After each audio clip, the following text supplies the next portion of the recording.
Warahmatullahi wabarakatuh. Alhamdulillah wassalatu wassalamu ala Rasulillah wa ala alihi wa sahbihi wa mawalah. Wa ashhadu an la ilaha illallah wahdahu la syarika lah wa ashhadu anna Muhammadan abduhu wa rasuluh. Salawatu rabbi wa salamu alaihi wa ala alihi wa ashabihi wa man sara ala nahjihi wastanna bi sunnatihi ila yaumil qiyamah. Alhamdulillah, kita selalu memuji syukur kehadirat Allah Subhanahu wa taala, terutama dengan nikmat yang Allah berikan kepada kita untuk tetap bisa istiqamah melakukan ibadah. Walaupun bisa jadi sebagian orang mungkin ketakutan untuk keluar rumah karena keadaan chaos yang terjadi di beberapa titik. Kita beribadah sebisa yang kita jangkau agar menjaga istiqamah kita dalam melakukan ketaatan kepada Allah. Dan ada satu janji indah yang diberikan Nabi SAW dalam hadis dari Ma'qil bin Yasar radhiyallahu anhu. Rasulullah SAW bersabda, Al-ibadatu fil haraj, al-ibadatu fil haraj kahijratin ilayya. Beribadah fil haraj, dalam situasi al-haraj, kahijratin ilayya, pahalanya seperti berhijrah kepadaku. Hadis riwayat Muslim. Wa indal imami Ahmad bilafdhin al-amalu fil haraj kahijratin ilayya. Beramal ketika situasi haraj seperti hijrah kepadaku. Apa yang dimaksud dengan al-haraj? Al-haraj bermakna al-ikhtilat, suasana chaos. Harajan nasu yahrijun, maksudnya adalah al-ikhtilat idza ikhtalatu, ketika terjadi chaos di tengah masyarakat.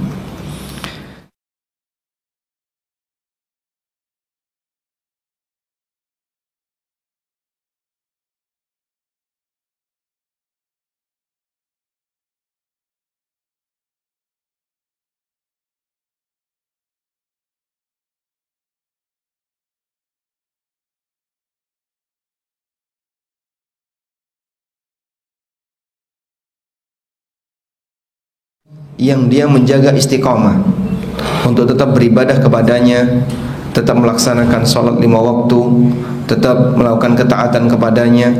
Nilai orang yang istiqamah semacam ini diberi keistimewaan oleh Nabi SAW.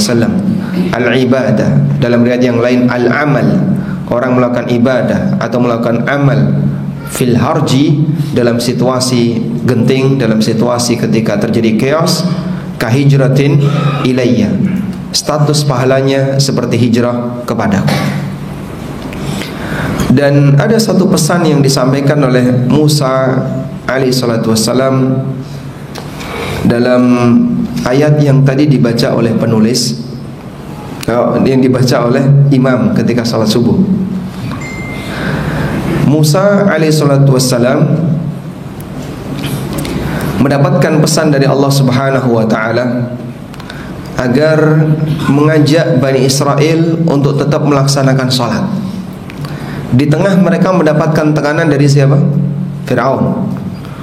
Allah Ta'ala berfirman, wa awhayna ila Musa wa akhihi an tabawwa'a liqaumikuma bimisra buyuta waj'alu buyutakum qiblatan wa aqimus salah wa basyiril mu'minin. Kami wahyukan kepada Musa dan saudaranya, antabawwa liqaumikuma bimisra buyuta, agar kalian ajak kepada kaum kalian untuk menjadikan rumah-rumah kalian sebagai tempat ibadah. Waj'alu buyutakum qiblatan, dan jadikan rumah kalian sebagai kiblat. Wa aqimus salah, dan menegakkan salat. Sehingga Allah Subhanahu wa taala perintahkan kepada Bani Israel dalam situasi ketika mereka mendapatkan tekanan dari Fir'aun, dalam situasi penjajahan, untuk banyak beribadah kepada Allah. Yang mungkin dalam situasi itu mereka dalam ketakutan, penuh dengan tekanan, dan seterusnya. Karena dengan beribadah kepada Allah akan menguatkan mental. Dan untuk menghadapi ujian yang besar, maka sang hamba harus dikuatkan mentalnya. Penguatan mental yang dilakukan oleh Allah bagi hambanya adalah dengan cara sang hamba diajari untuk menjaga ibadah. Kedekatan hamba dengan Allah akan semakin menguatkan mentalnya, sehingga dia menjadi orang yang lebih siap, tidak gampang ketakutan, lebih tawakal kepada Allah, karena dia punya hubungan kedekatan dengan Allah. Maka sebelum Bani Israel, mereka diminta untuk meninggalkan kota Mesir, Allah Subhanahu wa ta'ala siapkan Bani Israel dengan cara Allah kasih perintah kepada mereka untuk menjadikan rumah mereka sebagai kiblat. Dan makna menjadikan rumah sebagai kiblat adalah jadikan rumah sebagai tempat ibadah. Karena mungkin mereka tidak aman ketika keluar rumah, tidak boleh beribadah di tempat-tempat ibadah khusus, di masjid dan seterusnya. Maka mereka diperintahkan untuk tetap menjaga ibadah di rumahnya. Baik, semoga Allah Subhanahu wa ta'ala memberikan solusi yang terbaik bagi keadaan negeri ini, dan mudah-mudahan Allah ta'ala memberikan keamanan bagi negeri ini dan memberikan keberkahan bagi negeri ini. Kemudian kita lanjutkan kajian buku ini, Prinsip Hidupku. Buku ini kami bedah secara rutin, bertahap, sesuai dengan judul yang ada di dalamnya, di Masjid At-Tabayyun daerah Meruya. Dan sudah lebih dari setengah pembahasan. Namun di kesempatan ini di Masjid Al-Amanah hanya disediakan waktu habis subuh sampai syuruk. Jadi isinya kayak apa buku ini? Buku Prinsip Hidupku ini saya tulis ketika saya sedang safar cukup lama dan ada banyak waktu longgar yang saya miliki. Maka daripada saya nganggur, saya gunakan untuk nulis buku ini. Isinya adalah beberapa poin penting yang layak untuk dilakukan oleh seorang muslim agar dia menjadi muslim yang ideal. Coba kita lihat ya. Ada 17 pesan di situ. Pertama, selalu jaga niat baik. Kelihatan di situ. Yang kedua, jaga keselamatan iman. Yang ketiga, jangan lewatkan sehari tanpa nambah ilmu. Yang keempat, waktu barang berharga yang terabaikan. Yang kelima, tanamkan semangat mengamalkan sunnah. Yang keenam, jangan lewatkan sehari tanpa memberi manfaat bagi umat. Yang ketujuh, dahulukan yang paling penting. Ini berkaitan dengan belajar fikih prioritas. Yang kedelapan, Anda tidak punya kepentingan dengan urusan orang lain. Yang kesembilan, jangan tinggalkan sunnah rutin. Yang kesepuluh, jadilah manusia nol kezaliman. Yang ke-11, hindari sengketa. 12, belajarlah untuk tawakal karena hidup ini penuh ujian. 13, akhlak baik bisa dipelajari. 14, jangan biarkan dirimu nganggur. 15, jangan ujub, siapa yang jamin amalmu diterima. 16, selalu husnudzon kepada Allah. 17, berbuat baiklah di sisa usia. Silahkan pilih 2 saja. Gak cukup kalau sampai 17. Anda pilih yang mana? Menjaga sisa umur. Berbuat baik di sisa umur. Apalagi? Tawakal, belajar tawakal karena hidup penuh ujian. Ada lagi? Menjaga keselamatan iman. Sudah 3 aja.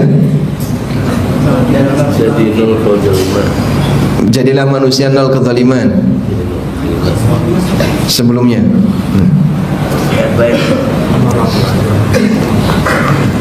rapat dulu kita ya untuk menentukan tema ini.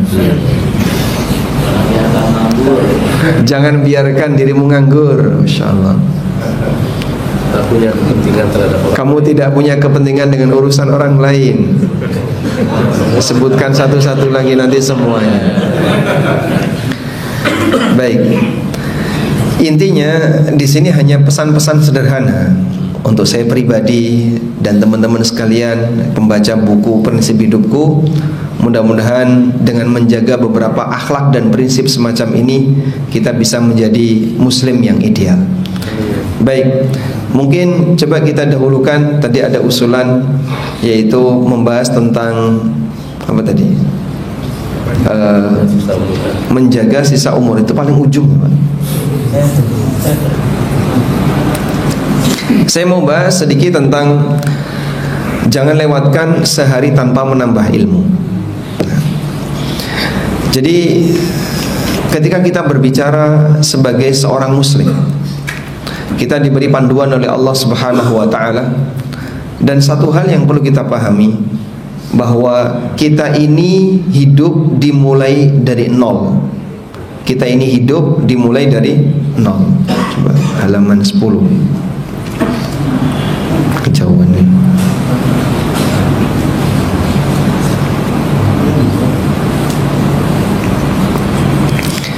Bagaimana bentuk kita ini hidup dimulai dari nol? Siapapun yang lahir nggak tahu apapun. Saya, bapak ibu sekalian, ketika lahir nol, nggak ngerti apapun.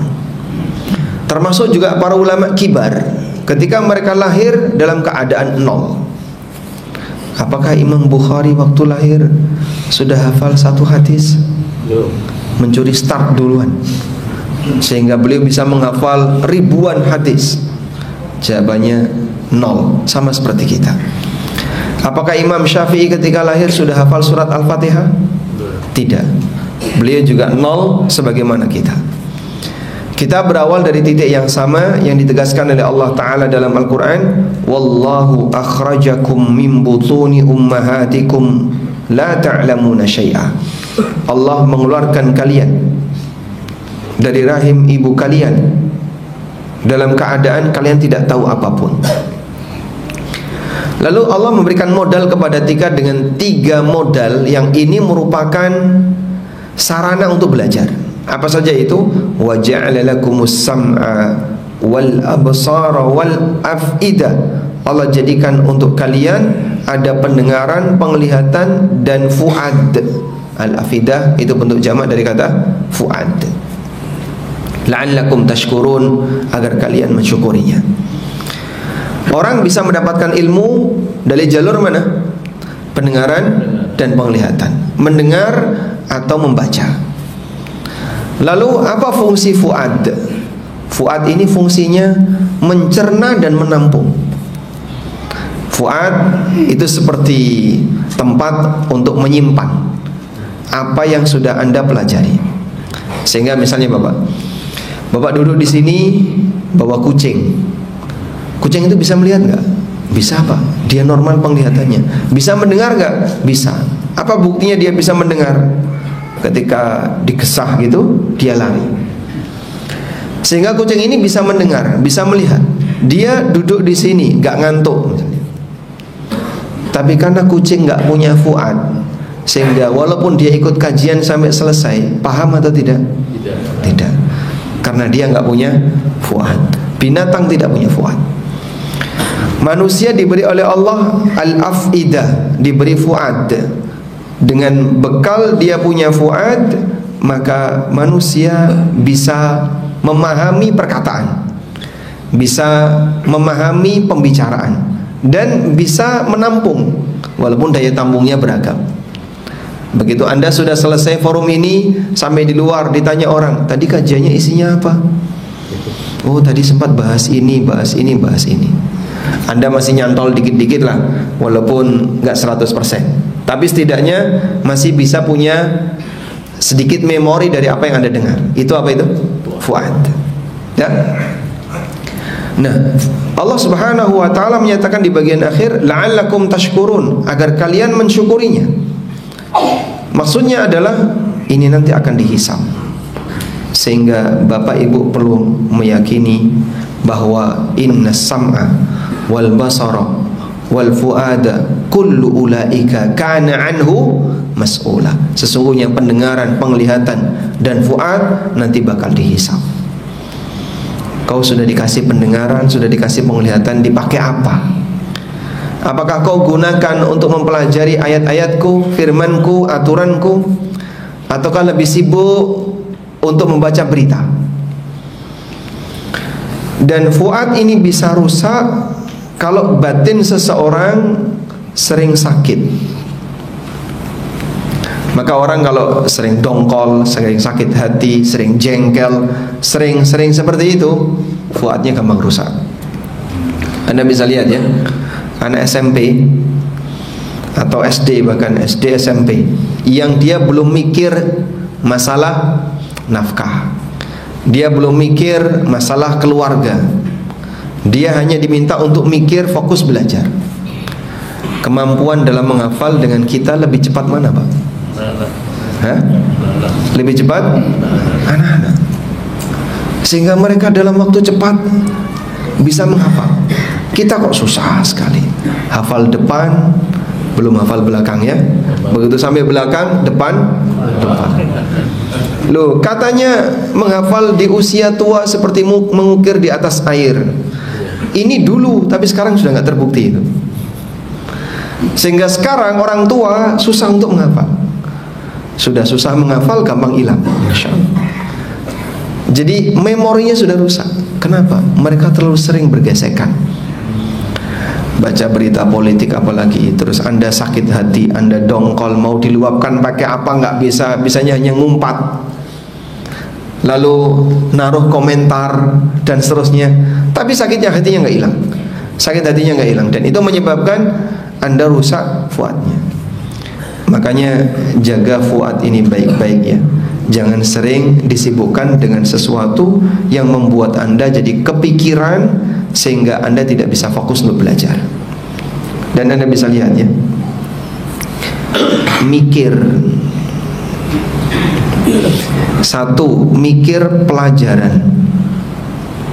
Mikir pelajaran ini meliputi hafalan, kemudian memahami pelajaran, dan seterusnya. Ini mikir pelajaran ya. Yang kedua, mikir masalah hidup. Mikir utang, mikir keluarga, mikir gesekan dengan teman, dan aneka masalah hidup. Baik, mikir dua ini sama atau beda, Pak? Sama atau beda, Pak? Hah? Sama. Jadi mikir masalah hidup dengan mikir pelajaran sama atau beda? Sama-sama mikir tapi objeknya beda. Pertanyaannya, mana dari dua objek mikir ini yang bisa membuat orang itu semakin terupgrade kualitasnya? Mikir yang mana? Pelajaran. Orang kalau mikir pelajaran lebih cerdas, lebih pintar, ada upgrade kemampuannya. Mana di antara mikir ini yang membuat hidup kita jadi semakin turun? Masalah hidup. Jadi cepat tua. Efeknya tidak hanya pada masalah pikiran, bahkan sampai pada fisik. Betul Pak ya? Baik. Sehingga kenapa kok kamu hidupnya isinya cuma murung saja, tiap hari kayak gitu saja, mengalami penurunan. Dan bahkan secara fisik kadar gula jadi gampang naik, nanti resiko kolesterol, belum lagi ini dan ini. Banyak organ yang terganggu gara-gara dia mikir masalah. Pertanyaannya, antara mikir nomor 1 dengan mikir nomor 2, kita lebih banyak yang mana? Hah? Anda lebih banyak yang mana? Disuruh mikir ini nggak mau. Hafalin Quran, males ah. Belajar bahasa Arab, ikut pas pendaftaran pertama, 3-4 kali pertemuan, mutung, ngilang. Kamu kenapa? Waduh, suruh ngafalin saya nggak sanggup. Disuruh mikir pelajaran tuh nggak mau dia. Makanya ketika dia nggak mau suruh mikir pelajaran, Allah kasih beban nih masalah hidup, sehingga dia lebih banyak mikir masalah hidup daripada mikir pelajaran. Kalau misalnya kita kajian seperti ini, Anda dikasih materi yang berat ya. Terus nanti di ujung kajian ada ujian. Masya Allah. Kira-kira pesertanya banyak atau dikit, Pak? Ketakutan sudah. Wah, ada ujian, nggak mau saya. Subhanallah. Karena kita nggak mau berat-berat mikir pelajaran. Maka di saat kita tidak mau mikir pelajaran, Allah kasih kita mikir masalah hidup.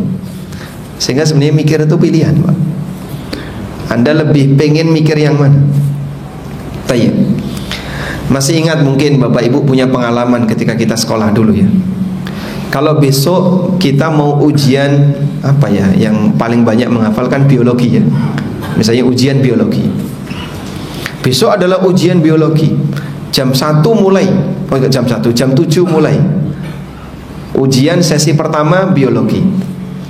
Apa yang akan Anda lakukan subuh hari ini? Ya? Belajar murojaah. Sudah? Jadi misalnya nanti jam 7 Anda ujian, subuh sebelum berangkat sekolah, Bapak akan masukkan satu kitab itu, bila perlu hafal semuanya sampai nomor halamannya. Jadi dihafalkan, di murojaah. Tadi malam sudah loading duluan ya, membaca beberapa materi, di loading dulu. Pagi ini di murojaah lagi. Anda akan menjaga hafalan itu sampai kapan?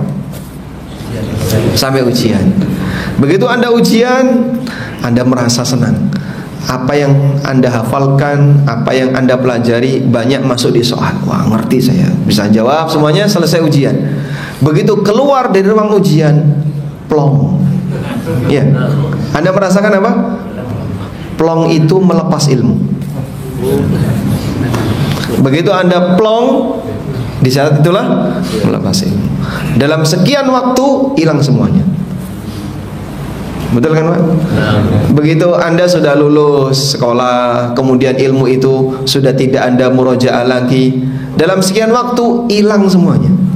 Dulu saya pernah hafal buku ini, tapi dalam sekian waktu hilang semuanya. Paling membekas hanya 1-2 keterangan yang masih sering kita singgung dalam kehidupan sehari-hari. Kira-kira apa? Ilmu agama apakah mau kita gunakan dengan cara seperti itu? Nanti nasibnya sama seperti ilmu biologi Pak. Bisa hilang Pak. Masih ingat rumus sinus itu apa? Kosinus? Udah lupa ya? Wow, padahal dulu Anda bisa ngerjakan sinus, kosinus, tangen, pangkat 5. Dalam situasi ketika kita sedang belajar, kita menjaga ilmu itu, Anda bisa menyelesaikan banyak rumus, bisa menghafal banyak rumus. Begitu selesai, lulus SMA, lulus kuliah, ilmu itu kita lepas pelan-pelan. Sehingga yang selama ini kita perjuangkan selama sekolah kita berapa tahun? Sekolah kita berapa tahun Pak? 12 tahun tambah kuliah. Begitu Anda kerja dibuang semuanya.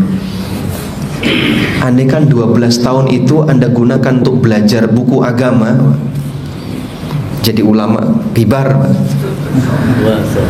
Cuman dulu yang kita pelajari mungkin banyak ilmu yang tidak kita butuhkan dalam kehidupan nyata.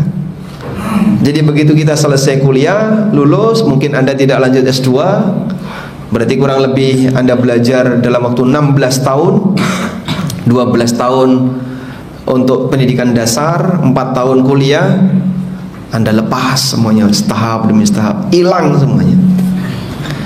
Subhanallah, kita banyak kehilangan waktu untuk belajar sesuatu yang seharusnya kita pelajari. Sehingga saya belum pernah belajar kayak gini, saya belum pernah belajar seperti ini. Sebab dulu kita isi memori dengan sesuatu yang banyak kita nggak butuh sebenarnya.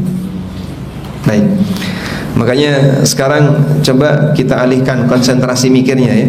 Lebih banyak mikir pelajaran, beranikan diri untuk mikir pelajaran. Jadi jangan takut Pak kalau belajar bahasa Arab, belajar yang berat-berat, belajar ilmu waris, pusing. Justru yang pusing itulah tantangan bagi Bapak. Di saat itulah akan terupgrade kemampuan pikiran kita. Baik, sekarang kita beralih ke materi yang lain. Materi berikutnya yang akan kita pelajari adalah di bagian ini. Anda tidak punya kepentingan dengan urusan orang lain. Baik. Yang dimaksud di sini adalah ketika kita beraktivitas duniawi, Jangan kepo dengan apa yang ada pada orang lain, karena Anda tidak punya kepentingan di sana. Coba kita menuju halaman 41.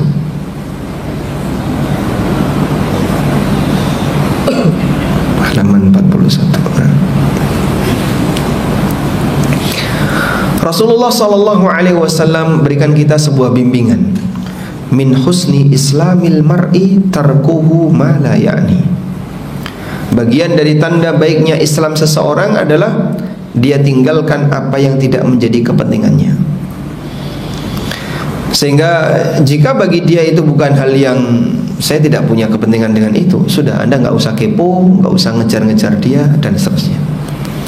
Apa resiko ketika orang itu terkenal? Salah satu di antara resikonya adalah rahasia dia banyak dikejar orang, sehingga privasi dia terganggu. Orang sering searching ini tentang orang yang terkenal itu. Dan ini salah satu di antara bukti bahwasanya manusia itu punya kebiasaan, dia penasaran dengan sesuatu yang viral, padahal bisa jadi dia tidak punya kepentingan dengannya. Mohon maaf, di antara objek sasaran pembicaraan para jamaah adalah ustadz. Kalau ada sesuatu yang terjadi pada ustadz, cepat viral. Ustadz fulan nikah lagi, oh langsung viral gitu ya. Padahal kalau takmir nikah lagi biasa saja kan, nggak sampai viral. Tapi kalau ustadz nikah lagi viral nggak, Pak? Kenapa viral, Pak? Masalah keluarganya dikorek-korek, kemudian disebarin di mana-mana. Masya Allah. Para ulama banyak memberikan pujian untuk hadis ini sebagai motivasi agar dipelajari dan dijadikan sebagai prinsip hidup. Dipelajari dan dijadikan sebagai prinsip hidup. Bagian dari kesempurnaan Islam seseorang adalah dia tinggalkan apa yang bukan menjadi kepentingannya. Anda lewat misalnya jalan kaki bareng istri, lalu melewati sebuah rumah, rumahnya catnya warnanya pink. Bapak komentar nggak? Rumah kok pink? Lah apa kepentinganmu? Kamu kan tidak punya rumah itu bukan punya kamu. Cuman kadang itu jadi bahan obrolan. Waduh, dibahas itu kok kayak gitu tuh desainnya. Waduh. Yang dia tidak punya kepentingan, tapi kadang dia bahas masalah itu, kadang bahkan debat dengan orang lain dengan sesuatu yang dia tidak punya kepentingan dengannya. Itu contoh sederhana. Ibnu Rajab mengatakan, hadzal haditsu aslun min usulil adab. Hadis ini merupakan salah satu di antara prinsip adab. Sehingga kalau kamu tidak punya kepentingan, jangan ikut terlibat. Fokus saja dengan kepentingan kamu. Anda berada di sini misalnya, sedang duduk, sebelah Anda persis sedang buka HP. Tidak perlu ngelirik, Pak. Bapak gerakan mata sedikit saja kelihatan HP temannya. Kadang kepo nggak kita pengen tahu? Hah? Ada nggak perasaan kok saya pengen tahu? Oh itu nama, dia ngasih nama istrinya. Nah kan kelihatan ya, ngasih nama istrinya kan ada di situ. Oh istrinya dikasih apa?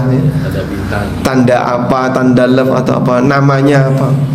Oh, kok beda dengan punya saya ya? Temennya buka WA, kan ada banyak pilihan nomor-nomor itu. Terkadang salah satunya entah namanya Mam atau istrinya Love atau apa dan seterusnya. Kita lihat ngelirik, oh ngasih nama istrinya kayak gitu. Pernah seperti itu? Anda punya kepentingan apa dengan dia? Masya Allah. Hamzah Al-Kinani mengatakan, hadzal haditsu thulusul Islam. Hadis ini merupakan sepertiga dari ajaran Islam. Karena kalau orang punya prinsip seperti ini dalam hidupnya, dia hanya akan fokus dengan sesuatu yang bermanfaat bagi hidupnya. Maka bagian-bagian yang mungkin mengundang kepo, mengundang penasaran, dia tahan. Saya nggak punya kepentingan, ngapain saya penasaran? Ibnu Hajar Al-Haytami mengatakan, hadis ini adalah setengah Islam. bal huwal islamu kulluhu, bahkan semua prinsip ajaran Islam ada di sini. Kita diajarkan intinya, kalau kamu nggak punya kepentingan, sudahlah kamu nggak usah kepo. Kamu tidak perlu untuk penasaran. Tinggalkan penasaran kamu itu, karena kau akan disibukkan dengan sesuatu yang kau tidak punya kepentingan di sana. Wallahu a'lam. Ibnu Qayyim menyebutkan tentang makna dari hadis ini. Beliau mengatakan, fahadha ya'ummu at-tarka lima la ya'ni. Hadis ini mencakup semua bentuk meninggalkan semua hal yang tidak penting. Minal kalam wal nazar wal istima' wal batash wal masyi wal fikri wasairil harakatidh dhahira wal batinah. Hadis ini mencakup semua bentuk meninggalkan semua yang enggak penting, baik ucapan, melihat yang tidak penting, mendengarkan yang tidak penting. Bapak lagi sholat misalnya, di sebelahnya ada orang lagi ngobrol bisnis, kita yang lagi sholat baca Fatihah, baca Qul ya ayyuhal kafirun, bisa kacau gara-gara orang itu. Telinga ini nyasar kemana? Obrolan orang tadi. Wah, dia ngomongin bisnis, wah peluang ini. Nanti coba saya perhatiin, boleh ditiru nanti. Padahal dia lagi sholat. Mohon maaf, telinga itu bisa diarahkan nggak Pak? Pendengaran itu bisa diarahkan nggak? Bisa? Pendengaran itu ternyata bisa diarahkan. Pendengaran walaupun dia nggak punya mata, tapi dia bisa mengarah. Subhanallah. Sehingga kadang misalnya di sini ada obrolan A, di sini ada obrolan B, di sini ada obrolan C. Anda di tengah. Buat mereka semuanya ngobrol masalah penting. Anda di tengah. Nanti pendengaran Anda akan menuju ke obrolan yang Anda tertarik untuk mendengarnya. Itulah kekuatan pendengaran. Walaupun dia nggak punya mata, tapi dia bisa mengarah kemana saya ingin konsentrasi untuk mendengarkan. Maka ada ancaman hadis mengenai orang yang mencuri dengar obrolan orang lain. Ancamannya apa? Telinganya akan disiram dengan timah panas besok di hari kiamat. Sehingga misalnya di sini, kemudian di sebelah tembok Anda duduk di dalam masjid, di sebelah tembok ada orang misalnya ngobrol, dia suami istri, dan mungkin mereka lagi ada masalah dikit, tapi sayup-sayup suaranya terdengar. Ada yang sedang baca Quran mungkin berhenti. Sebentar dulu, ono opo di belakangmu. Dengerin dia. Padahal ini lagi ada suami istri yang mungkin lagi punya masalah, lagi berantem, suaranya agak sedikit keras, tapi konsentrasi kita belok ke sana. Bacaan Quran yang kita baca sampai hilang konsentrasinya. Termasuk juga al-batsh, menyentuh yang tidak penting untuk disentuh, berjalan ke arah yang tidak penting untuk dilakukan, memikirkan sesuatu yang tidak penting untuk dipikirkan, wasairil harakat, dan semua gerakan yang lahir maupun yang batin. Fahadhihi kalimatun syafiyah fil wara', sehingga ini merupakan kunci dalam masalah wara'. Orang kalau ingin wara', kata Ibnu Qayyim, miliki prinsip ini. Tarkuhu ma la ya'ni. Kau enggak punya kepentingan, maka tinggalkan. Kau akan jadi orang yang wara'. Keterangan Ibnu Taimiyah rahimahullah, beliau mengatakan, fa in yaqtasara al-insanu ala ma ya'nihi minal umur. Kalau orang itu membatasi dirinya untuk melakukan sesuatu yang penting bagi hidupnya, salima min syarrin azim, maka dia akan selamat dari dampak buruk yang besar. Wassalamatu minasyarri khairun, dan keselamatan dari dampak buruk itu lebih baik. Antara lebih milih selamat daripada mendapatkan sesuatu yang diinginkan, Anda pilih mana? Selamat. Sehingga misalnya barangnya ada di seberang sungai, saya pengen barang itu, tapi resikonya kalau saya ngambil barang itu, saya bisa hanyut di sungai. Pilih mana? Selamat atau dapatin barang? Pilih selamat. Kita punya kaidah safety first. Keselamatan itu yang utama. Walaupun bisa jadi kita tidak mendapatkan hasil apapun. Kata Syekhul Islam, wassalamatu minasyarri khairun, dan selamat dari bahaya yang besar itu lebih baik. Oleh karena itulah, ketika seseorang diajarkan untuk membatasi diri dengan sesuatu yang bermanfaat baginya, salah satu di antara manfaat yang akan dia dapatkan adalah dia bisa selamat dari dampak buruk yang besar. Baik, walhamdulillah. Dan seperti ini butuh latihan. Hasan Al-Basri mengatakan, alamatu iradillahi ta'ala 'anil abdi. Salah satu di antara tanda Allah berpaling, tidak peduli pada hambanya adalah ayyaj'ala syughlahu fima la ya'ni. Allah akan jadikan kesibukan orang itu terhadap sesuatu yang tidak bermanfaat baginya. Allah akan jadikan dia lebih sibuk untuk melakukan sesuatu yang tidak bermanfaat baginya. Misalnya lebih sibuk nonton berita, lebih sibuk apalagi Pak, scroll HP yang tidak bermanfaat baginya. Belum lagi mohon maaf, ibu-ibu misalnya lagi ada banyak diskon nih di marketplace, langsung hunting di marketplace, cari barang apa, masukkan keranjang, sampai keranjangnya penuh dengan gambar barang. Cuman gambarnya saja kan Pak. Berapa batas maksimal yang bisa dimasukkan keranjang? Karena virtual sebanyak-banyaknya. Kapan dibeli? Wallahu alam. Tapi ini harganya murah ya Pak Ustaz. Berapa? Diskon 30%, diskon 50%. Kalau Anda nggak beli, diskon 100%. Berarti kan lebih murah? Nggak beli. Dan kadang kita belanja itu bukan karena kebutuhan. Anda belanja karena apa? Harganya lucu, harganya murah, subhanallah. Padahal sebenarnya dia nggak begitu butuh. Begitu sampai barang itu di rumah, oh kok cuman kayak gini. Makanya pertimbangan seseorang ya, ketika dia mau beraktivitas, dia mikir dulu, saya punya kepentingan nggak?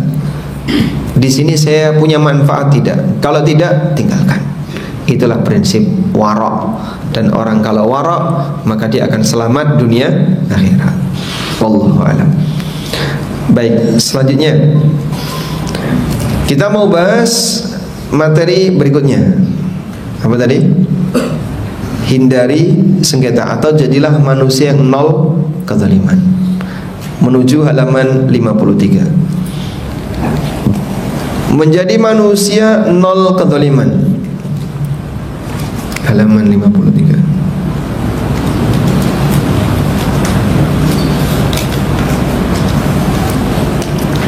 Baik. Anas bin Malik menceritakan, pernah terjadi kenaikan harga di zaman Nabi SAW. Para sahabat pun mendatangi Nabi SAW dan menyampaikan masalahnya. Ya Rasulullah, qad ghala as-si'ru fasa'ir lana. Ya Rasulullah, banyak harga barang yang naik, tolong turunkan harga untuk kami. Mendengar aduan ini, Nabi SAW menjawab, Innallaha huwal musa'ir, al-qabidul basid, ar-razik. Sesungguhnya Allah, dialah zat yang menetapkan harga, yang menyempitkan dan melapangkan rizki, ar-razik, dan dia yang menetapkan rizki untuk hambanya. Jadi maksudnya gimana Pak? Rizki kita ini sudah ditetapkan oleh Allah. Anda yakin itu? Yakin bahwa rizki kita sudah ditetapkan oleh Allah, baik yang sifatnya individu maupun masyarakat. Namun rizki kita itu tidak ditakdirkan datar. Kan tidak ada keterangan kalau rizki manusia itu flat, baik flat lurus atau grafiknya naik. Sehingga Nabi SAW menyebutkan di antara nama Allah adalah Al-Basitul Qabid, zat yang melapangkan dan menyempitkan rezeki. maka rizki hamba kadang naik, kadang turun. Kadang naik, kadang turun. Tapi tidak keluar dari apa yang ditetapkan oleh Allah. Bagaimana cara Allah Ta'ala menyempitkan rizki hamba? Salah satunya adalah dengan dibuat adanya variasi harga, sehingga barang harganya beragam, kadang naik, kadang turun. Pemahaman seperti inilah yang diberikan oleh Nabi SAW. Saat terjadi kenaikan harga, sahabat mengadu kepada Rasulullah SAW. Ini bukan demo ya, mengadu, dan langsung ditemui oleh Nabi SAW. Beliau walaupun pemimpin yang tertinggi, tapi beliau mudah diakses oleh siapapun. Dan Rasulullah SAW ketika mendapatkan pengaduan semacam ini, Nabi SAW ngasih penjelasan. Allah yang menetapkan harga, tapi rezeki kalian naik turun, kadang naik, kadang turun. Maka meskipun rizkimu sudah ditetapkan, tapi tidak ada keterangan kalau rezeki itu datar. Baik. Lalu beliau menyampaikan satu kalimat yang ini menjadi bukti kalau Nabi SAW tidak ingin berbuat kezaliman sepeser pun, sampai pun dalam masalah kebijakan. Beliau mengatakan, inni la arju an alqa rabbi. Aku berharap bisa ketemu Rabbku. Maksudnya apa? Ketika aku mati menghadap Allah Subhanahu wa taala. Wa laisa ahadun yatlubuni bimadlamatin fi damin wala malin. Aku berharap ketika aku mati ketemu Allah, tidak ada seorang pun yang menuntutku disebabkan karena kezaliman, baik dalam urusan darah maupun dalam urusan harta. Maksudnya gimana Pak? Saat Nabi SAW diminta untuk menurunkan harga, beliau tidak bersedia. Karena kalau nanti beliau turunkan harga, bisa jadi akan merugikan para pedagang. Bisa jadi akan merugikan para pedagang. Kalau merugikan para pedagang disebabkan kebijakan beliau, mereka punya kesempatan nuntut beliau di akhirat. Padahal mungkin nggak ada umat yang nuntut nabinya di yaumil qiyamah, di hadapan Allah, kemudian Allah menyalahkan sang nabi. Tidak mungkin, karena semua sikap nabi didasari wahyu.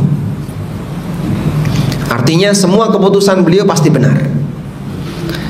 Sehingga Rasulullah SAW tidak ingin mengambil sikap menurunkan harga, karena jika itu dilakukan maka beliau akan dituntut oleh para pedagang yang dirugikan disebabkan karena kebijakan beliau.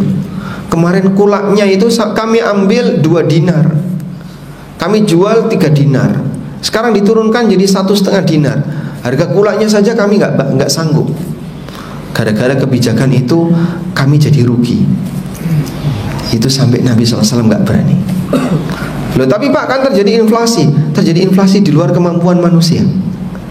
Inflasi itu bukan buatan beliau, bukan karena kebijakan beliau, kejadian alami. Makanya Nabi SAW mengatakan, innallaha huwal musa'ir.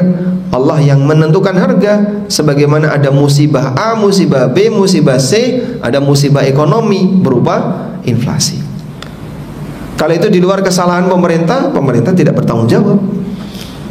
Tapi kalau sampai pemerintah membuat kebijakan yang merugikan sebagian masyarakat, mereka bisa punya hak untuk nuntut kelak di yaumil qiyamah. Dan itu yang tidak diinginkan Nabi SAW.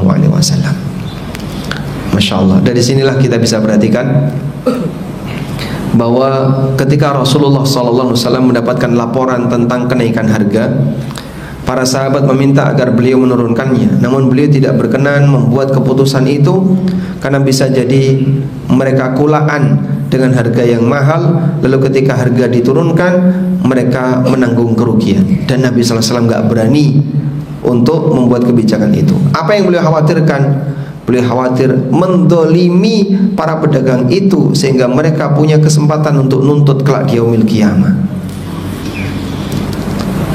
Sehingga gimana Pak ini? Semakin tinggi jabatan seseorang, semakin beresiko dengan jumlah orang yang kecewa, dan nanti mereka akan nuntut di hari kiamat. Kayak gini kok diperebutkan. Kayak gini kok diperebutkan. Ketika sekelas Abu Dzar, sahabat sekelas Abu Dzar, minta kepada Nabi SAW untuk ditunjuk sebagai salah satu pejabat negara, sebagai amil. Nabi SAW mengatakan, ya Aba Dzarrin innaka dha'if. Wahai Abu Dzar, kamu itu manusia yang lemah. Wa innal amarah lanadama wa khasarah. Dan kepemimpinan itu akan menjadi penyesalan dan kerugian kelak di yaumil qiyamah. Kenapa kau harus memperebutkannya? Tidak nambah rizki, ya, tidak menambah panjang umur, tapi yang bersangkutan jika sampai membuat kebijakan yang mengecewakan akan dituntut banyak orang besok di hari kiamat. Karena itu, jadilah manusia yang punya prinsip nol kezaliman. Nabi SAW seperti itu prinsipnya.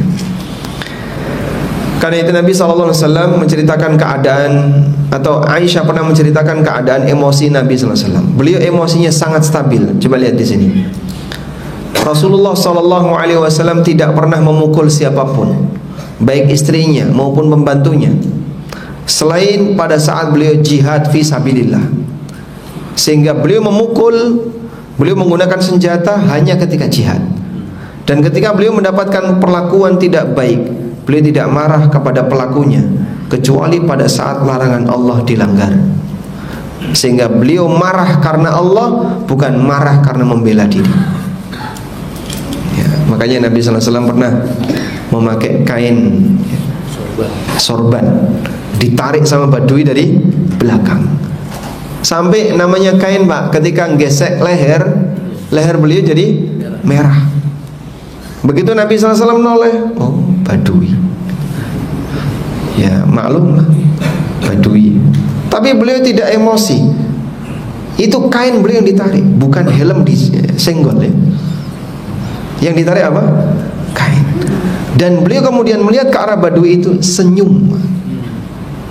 Rasulullah SAW emosinya sangat stabil. Hadis riwayat Muslim. Kita kalau mobilnya kegores gimana, Pak? Hah? Lehernya merah enggak? Mobilnya kegores, baret dikit, Pak. Lehernya merah enggak, Pak? Hah? Tidak. Lehernya enggak sampai merah, mukanya yang merah. Masya Allah. Terus gimana? Berantem. Dan ketika berantem balasnya bisa jadi lebih parah. Itu semuanya tidak akan ada yang disia-siakan oleh Allah, karena Allah Subhanahu wa taala nanti akan menghisap semua kezaliman. Diceritakan oleh Ibnu Abbas bahwa Rasulullah SAW pernah mengumumkan, "Man kanat lahu kibali madlamatun falyakum falyaqtassi minni." Siapa yang pernah mendapatkan kezaliman dariku, silakan lakukan kisos kepadaku. Itu seorang Nabi sallallahu alaihi wasallam yang pernah aku pukul, yang pernah ini, yang pernah ini. Makanya kadang tidak ada penyesalan yang layak untuk kita sesali secara mendalam selain ketika Anda pernah berbuat zalim kepada orang lain dan Anda belum sempat dibalas oleh yang bersangkutan. Contohnya Pak Ustaz, naik angkot nggak bayar, pernah nggak? Dulu waktu SMA kayaknya pernah, Pak. Atau Anda misalnya beli di kantin, makan gorengan 5, lapor 3, yang 2 nggak dilaporin, nggak ketahuan, aman, alhamdulillah. Kamu jangan senang dulu lah, terus itu nuntut nanti di yaumil qiyamah. Tapi kemana Pak? Kantinnya udah tutup, sekolahnya udah tutup, Pak. Yang jaga kantin nggak kenal, yang punya gorengan siapa juga kita nggak tahu. Sehingga kita pernah berbuat zalim kepada orang lain yang kita lupa, sementara Allah tidak pernah lupa.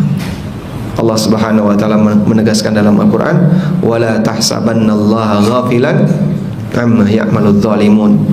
Jangan sampai kalian menyangka bahwasanya Allah akan lupa terhadap perbuatan yang dilakukan oleh orang zalim. Baik, oleh karena itu hati-hati di jalannya. terutama di jalan. Kadang kan kita nyalip orang tidak pada tempatnya, atau ngelakson orang tidak pada tempatnya, apalagi saat hujan-hujan, Anda ngebut, terus airnya nyiprat kena muka orang. Noleh ke belakang nggak peduli amat. Kadang kita juga nggak tahu korbannya siapa. Bisa jadi dia nuntut yaumil qiyamah. Wallahu alam. Baik, demikian, semoga bermanfaat. Wassallallahu ala nabiyyina Muhammadin wa ala alihi wa sahbihi wasallam.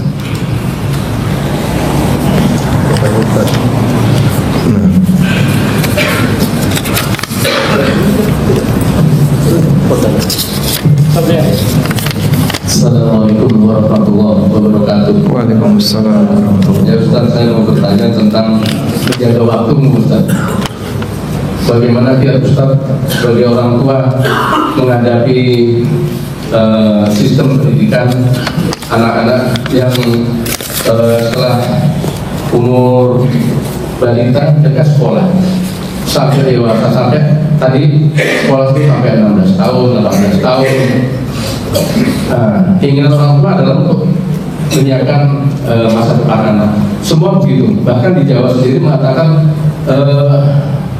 kalau nggak masuk pegawai negeri itu, ya itu kurang gitu. Jadi mereka kuasanya menjadi pegawai negeri itu menjadi tujuan utama.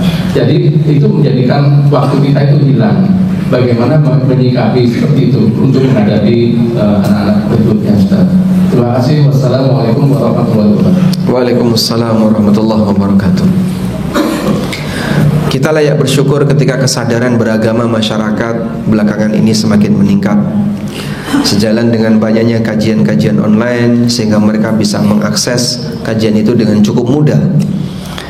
Yang mungkin suasana semacam ini tidak kita dapatkan dulu, sehingga kita nggak kenal Pak yang namanya kajian kitab, kemudian kajian sistematis. Adanya ya pengajian yang isinya guyonan, kemudian bacaan-bacaan, sehingga upgrade ilmunya jarang kita dapatkan. Belakangan setelah kita menyadari itu, banyak kemudian orang tua yang mengarahkan orientasi pendidikan anaknya ke arah agama, sehingga anaknya diarahkan dari mulai SD sudah nyari SD tahfidz, kemudian ketika SMP mondok, dan seterusnya. Walhamdulillah, mudah-mudahan ini awalan yang baik, terutama untuk menyiapkan generasi mendatang. Nah, yang sudah terlanjur dulu ya, setidaknya tidak ada kata terlambat. Anda punya kesempatan untuk segera mengejar terutama ilmu wajib. Ilmu wajib itu apa Pak? Ilmu yang harus diketahui oleh setiap hamba, setiap muslim. Karena kalau tidak dia berdosa. Masih banyak sekali orang yang nggak ngerti cara wudhu yang benar. Saya kalau setiap melihat orang wudhu di bandara misalnya, di beberapa keran atau di masjid-masjid umum, kerannya ngocor kenceng sekali, dia ngambilnya air cuma dikit-dikit, ya, cuma dikit kan gini, cuma nutul kepala. Tapi kerannya ngocornya kenceng. Cuci muka dia cuman begini, tidak diusap dengan baik, karena kadang sampingnya ini kering. Cuci tangan itu yang paling sering Pak, sikunya kering, sehingga air yang keluar banyak yang terbuang, yang dipakai untuk wudhu kurang, yang dia ambil untuk wudhu itu kurang. Kadang kering siku, saya pernah lihat tuh ada orang kering sikunya Pak, ini kering Pak, alhamdulillah dia masih nurut. Kemudian dia cuci sampai basah hingga setinggi siku. Tumit kadang juga kering, karena cuma disiram bagian depan. Dan masih banyak yang lainnya. Belum lagi sholatnya yang rusak. Belum lagi ketika dia berpuasa, dalam pikiran dia yang penting tidak makan, tidak minum, tidak hubungan badan, selesai. Gak pernah berpikir tentang bahaya maksiat ketika berpuasa. Nah, ilmu-ilmu wajib seperti itu setiap muslim harus belajar. Apalagi masalah muamalah ya. Riba, istilah riba itu kan belakangan muncul Pak. Dulu kan kita nggak kenal, sehingga banyak sekali teman-teman yang hijrah. Pak, kajian seperti ini dulu kemana Pak ya? Dulu itu kemana? Nggak tahu. Saya juga belum lahir waktu itu. Suasana saya seperti Anda. Kita tidak ngerti dulu. Walhamdulillah Allah bukakan untuk masa-masa seperti ini, sehingga mulai banyak kemudian orang tua mengharapkan anaknya nanti jadi ustadz.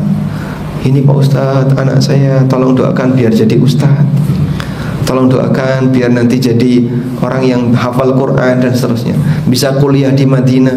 Itu belakangan. Dulu tidak ada, Pak. Saya masih ingat dulu waktu SMA, sepeser pun saya nggak punya cita-cita jadi ustadz. Tidak pernah punya cita-cita ngisi kajian seperti ini. Pengennya ya aktif di kampus, jadi dosen, jadi ini. Dulu kan rata-rata kayak gitu, Pak ya. Sehingga banyak di antara kita memberi motivasi bagi anaknya untuk jadi ini, jadi ini, jadi ini. Profesi-profesi yang dianggap punya status sosial di masyarakat, termasuk jadi aparat, baik ASN maupun aparat penegak hukum maupun yang lainnya. Ya alhamdulillah tidak ada kata terlambat, sehingga kita yang dulu sempat jadi korban seperti itu segera mengalihkan sebagian orientasi hidup untuk memberikan waktu belajar ilmu wajib, ilmu wajib yang tidak boleh kita nggak tahu. Wallahu a'lam. Assalamualaikum. Waalaikumsalam. Besan saya bersikeras menyuruh mantu saya dan anaknya untuk mengambil KPR rumah sampai-sampai memberikan uang untuk DP. Qadarullah, anak saya sudah tahu berapa hukum Islam. Bagaimana sikap saya? Ya. Kalau Anda berhadapan dengan besan mungkin beresiko ya. Ya, yang kami sarankan, tanamkan nasihat kepada anak untuk bertahan, sabar saja, karena itu dosa besar. Dan banyak sekarang KPR gagal di perjalanan. Begitu gagal, rumah ditarik, dosanya sudah dilakukan, telanjur terjadi, dan dia nggak dapat manfaat. Maka minta dia untuk sabar ya. Insya Allah kamu saya kasih rumah. Nah, insya Allah dengan motivasi seperti itu akan semakin membuat anak yakin, nanti saya mau dikasih rumah mertua, maka saya tidak perlu beli sendiri. Baik, intinya kasih nasihat untuk anaknya. Anda tidak harus menyampaikan pesan ke besan. Assalamualaikum. Waalaikumsalam. Saya membeli tiket di satu aplikasi dengan kartu debit Bank Syariah. Saya tidak tahu kalau ternyata ada cashback 10% bila belanja apapun dengan kartu tersebut. Sampai saya cek saldo saya kemarin, kartu debit yang bisa dapat cashback juga khusus yang saya pakai dan bayar bulanan biaya hidup. Halalkah cashback ini? Kalau cashbacknya ini dari bank, yang kami pahami Anda dikasih diskon karena Anda adalah nasabah bank, sehingga kita sarankan jangan diterima. Tapi kan tidak bisa Pak, otomatis masuk ke rekening, ke debit langsung ke rekening. Jika demikian Anda ambil senilai itu dan Anda serahkan ke fakir miskin. Tapi kalau diskonnya dari pihak toko, bukan dari bank, toko memberikan diskon 10% dengan alat pembayaran apapun, mau debit, mau kredit, mau apapun, Anda dikasih diskon 10%. Jika demikian, diskon tadi boleh diterima. Wallahu a'lam. Apa yang harus kita lakukan? Saya sudah berusaha mencoba tidak kepo dengan urusan orang lain, tetapi ada beberapa orang yang curhat tentang urusannya, sehingga membuat tidak enak dan otomatis menjadi kepikiran. Setiap bertemu selalu cerita-cerita, sehingga masalahnya jadi beban pikiran juga. Masya Allah, Anda jadi korban dia.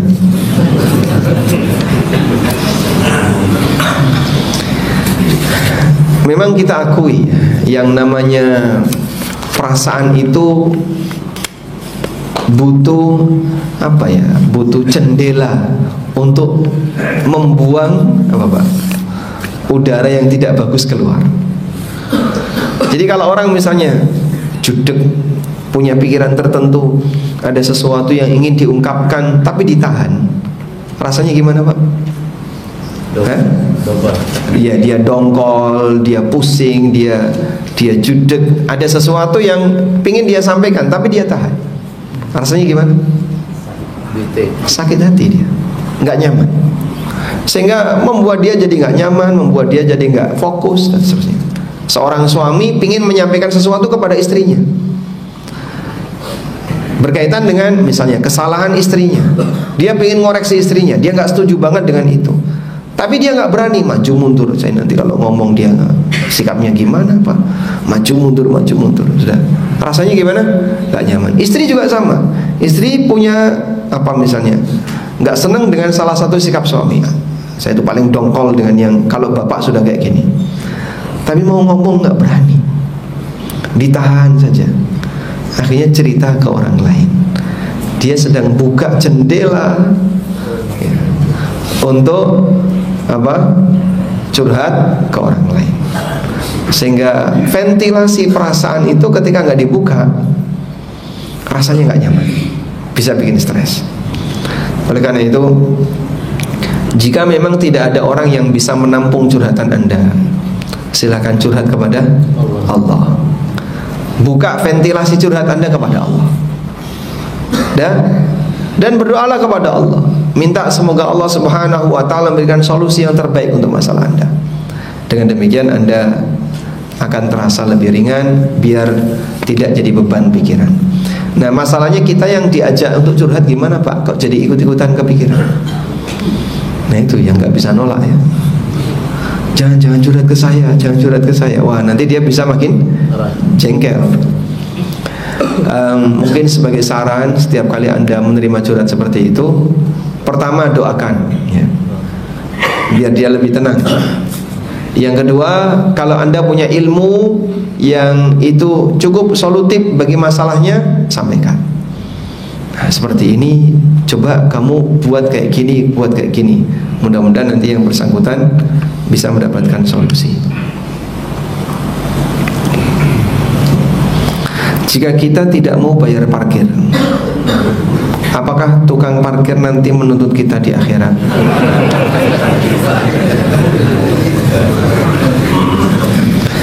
Tergantung apakah dia punya hak untuk menarik parkir atau tidak. Kalau dia punya hak, maka dia berhak untuk nuntut. Misalnya Anda parkir di tanah orang. Nah, pemilik lahan itu minta fee, minta bayaran karena Anda sudah menggunakan tanahnya. Dan dia berhak untuk itu karena ini adalah lahan dia. Maka ketika Anda tidak mau bayar, ya nanti dia punya hak nuntut di akhirat. Yang kedua, kalau dia tidak punya hak untuk narik parkir, misalnya ini tempat umum, siapapun berhak untuk parkir mobil di sini. Dan pada asalnya tidak ada kewajiban untuk bayar siapapun. Kok dia minta dan kita nggak mau ngasih, insya Allah kita tidak berdosa, karena dia yang tidak berhak untuk minta, bukan karena kita yang salah tidak mau ngasih. Wallahu a'lam. Panjang-panjang.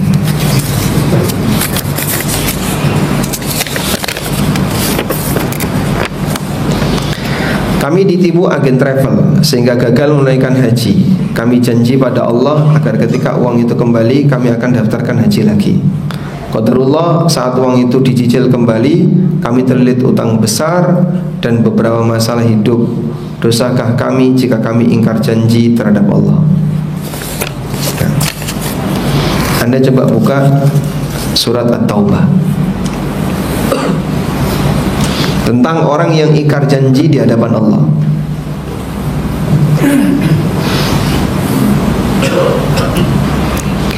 Di At-Taubah ayat 75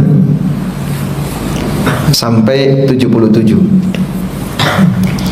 Allah Ta'ala berfirman, wa minhum man ahadallah la in atana min fadlihi lanasaddaqanna wa lanakunanna minas salihin. Di antara orang munafik itu ada yang berjanji di hadapan Allah. Apa isi janjinya? La in atana Allah wa la in atana min fadlihi. Kalau Allah memberikan kita berupa harta yang banyak, lanasaddaqan, kami akan bersedekah, walanakunanna minas salihin, dan kami akan jadi orang saleh. Nanti kalau aku kaya, aku akan ini, aku akan ini. Falamma atahum min fadlihi, ketika Allah sudah memberikan kekayaan kepadanya, bakhilu bihi, tiba-tiba dia bakhil, wa tawallau, dan dia berpaling, enggak gubris dengan janjinya, wa hum mu'ridun, dia enggak gubris dengan janji yang kemarin dia ucapkan. Apa ancaman yang diberikan oleh Allah?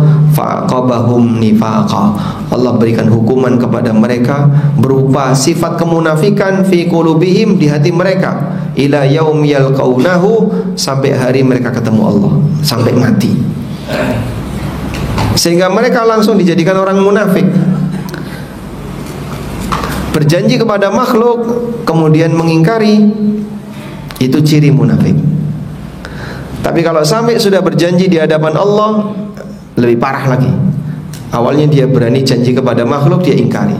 Kalau dia berjanji di hadapan Allah, dia ingkari, langsung dikunci oleh Allah hatinya, jadi munafik. Bima akhlafullaha ma wa'adu, disebabkan mereka menyalahi apa yang sudah mereka janjikan di hadapan Allah, wa bima kanu yakdzibun, dan disebabkan karena kedustaan yang mereka lakukan.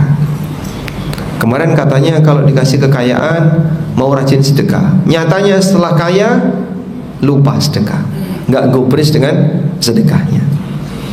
Baik, oleh karena itu kami sarankan kepada Anda, kalau masih bisa menunda pembayaran utang, sebaiknya Anda tunda. Dan kalau tidak, Anda harus pasang komitmen, ini saya gunakan untuk bayar utang dulu, tapi saya tetap berkomitmen kalau ada kelonggaran rezeki akan segera daftar haji. Wallahu a'lam.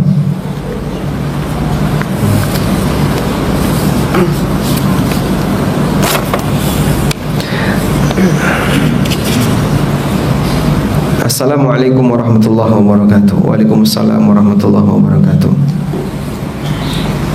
Seorang bapak sudah meninggalkan istri dan 3 anak laki-laki. Ketika pembahasan porsi warisan, sang ibu merasa hartanya bercampur karena juga ikut kerja. Awal berkeluarga, suami istri tersebut sama-sama dari nol. Selama berkeluarga, si istri juga bekerja, yang mana penghasilan istri digunakan untuk membantu kehidupan sehari-hari. Anak-anaknya bertanya kepada sang ibu, kita berapa persen perbandingan penghasilan ibu dan penghasilan bapak sehingga menghasilkan harta yang bercampur? Lalu ibu menjawab sekitar 30% dari ibu. Sehingga disepakati pembagian warisannya bahwa untuk aset properti dibagi dulu 30% buat ibu, sisanya 70% bagi waris. Istri dapat 1/8, 78 anaknya. Apakah sudah benar? Insya Allah sudah benar. Karena definisi warisan adalah harta yang ditinggalkan oleh mayit. Maka ketika ada harta campur suami istri, dipisahkan dulu. Yang punya istri berapa persen? Dulu kontribusinya berapa persen? Dulu ibu kerja, ya kurang lebih 40% dari total harta. Maka disisihkan dulu 40%. Nah, sisanya baru yang dibagi waris. Dan nanti istri dapat juga sebagai hak istri, yaitu 1/8. Wallahu a'lam.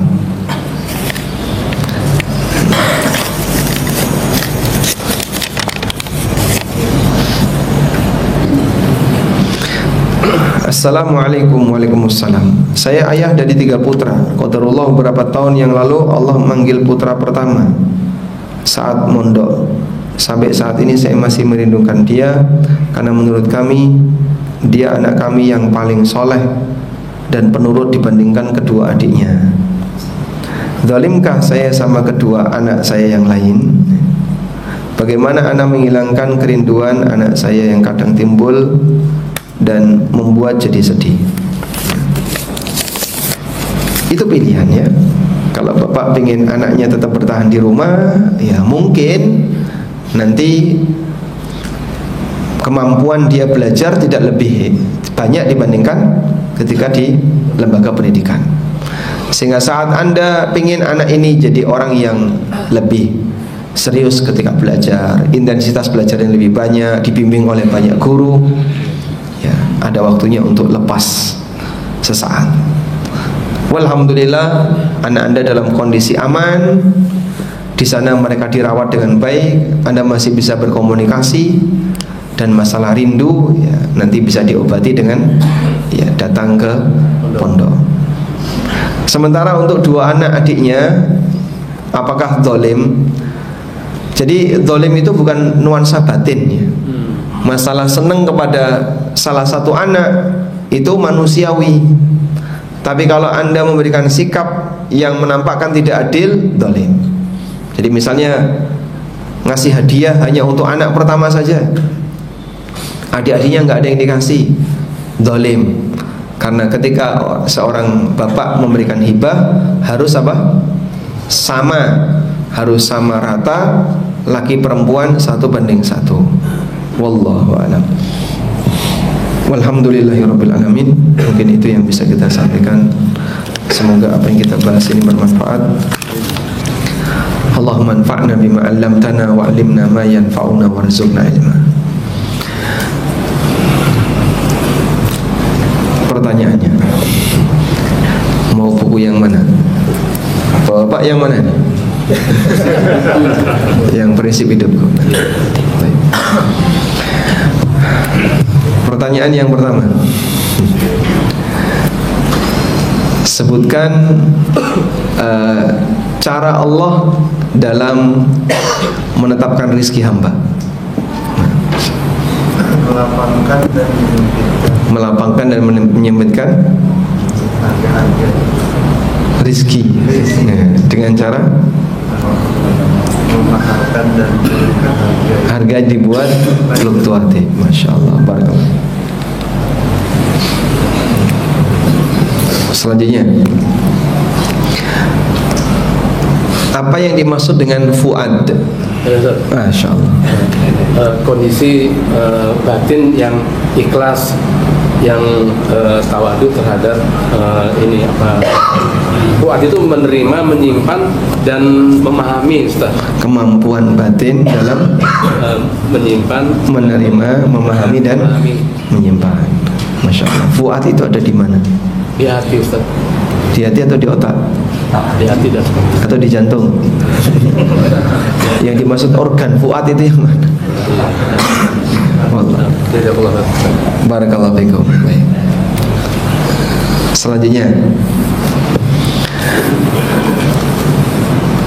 tadi kita menyebutkan hadis min husni islamil mar'i tarkuhu ma la ya'ni. Sebutkan keterangan Ibnul Qayyim, apa manfaat meninggalkan yang tidak penting. Silakan.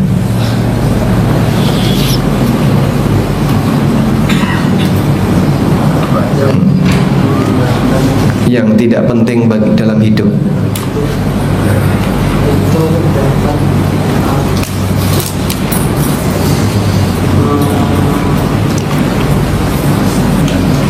Yang disampaikan Ibnul Qayyim tadi. Selamat dari Pas, Masya-Allah. Selamat dari dampak buruk yang Selamat dari dampak itu penjelasan Ibnu Taimiyah.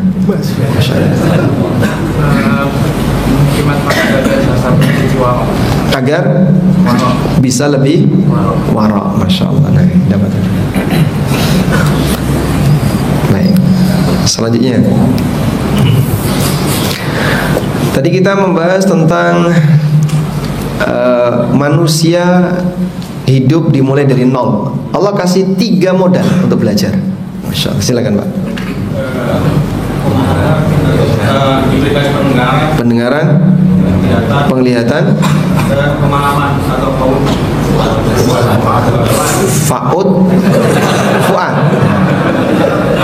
fuad. Baik. Ini merupakan bekal untuk apa? Belajar. Masya Allah. Baik. Alhamdulillah. Cukup? Banyak sekali ini. Akhwat, ibu-ibu, ada hadiah fikih haid ya. Ada hadiah fikih haid. Ada mikrofon di sana? Assalamualaikum warahmatullahi wabarakatuh. Waalaikumsalam warahmatullahi wabarakatuh. Pertanyaannya, apa yang bisa membuat fuad jadi rusak? karena hati yang rusak dia dengki, hasad, dan ingin selalu mengetahui urusan orang lain. Hati rusak karena apa? Hasad dan Hasid. yang tidak penting dia pikirkan dan ingin selalu mengetahui apa urusan orang lain. Masya Allah. Baik, dapat hadiah. Selanjutnya lagi ya. Ada dua hal yang dipikirkan oleh manusia. Sebutkan apa saja.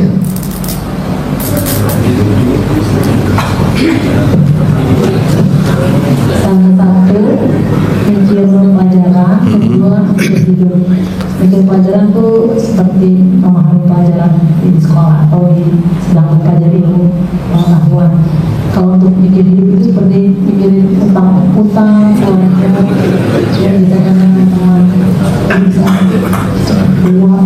Baik, Anda lebih sering yang mana?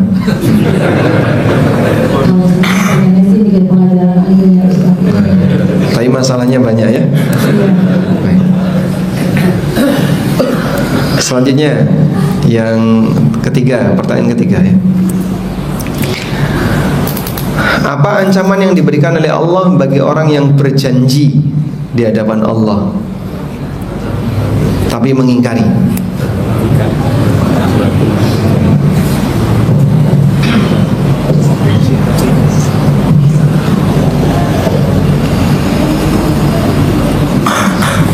Ada? Telinganya akan diberi timah yang panas. Diberi timah panas? Bukan itu ya. Kurang tepat, meleset. Orang berjanji di hadapan Allah kemudian dia tidak mewujudkannya.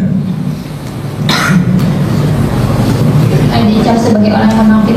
Dicap sebagai orang munafik. Dalilnya Surat At-Taubah ayat 75 sampai 77. Alhamdulillah dapat hadiah. Baik. Yang dari tempat paling jauh dari mana? Pinang. Tanjung Pinang. Oh, oke. Dari Kepri. Di sini tinggal. Oh, dari Priok, ada dari Priok? Ada Ustaz. Priok ada, dapat hadiah. Priok. Dari Priok ada berapa? Ada Ustaz dan Tanjung Priok. Berapa orang dari Priok? 4 orang. 4 orang. Masya Allah. Langsung dapat 4 buku. Alhamdulillah. Baik, demikian semoga bermanfaat. Wassallallahu ala nabiyyina Muhammadin wa ala alihi wa sahbihi wasallam. Wa akhiru da'wana alhamdulillahi rabbil alamin. Wassalamualaikum warahmatullahi wabarakatuh.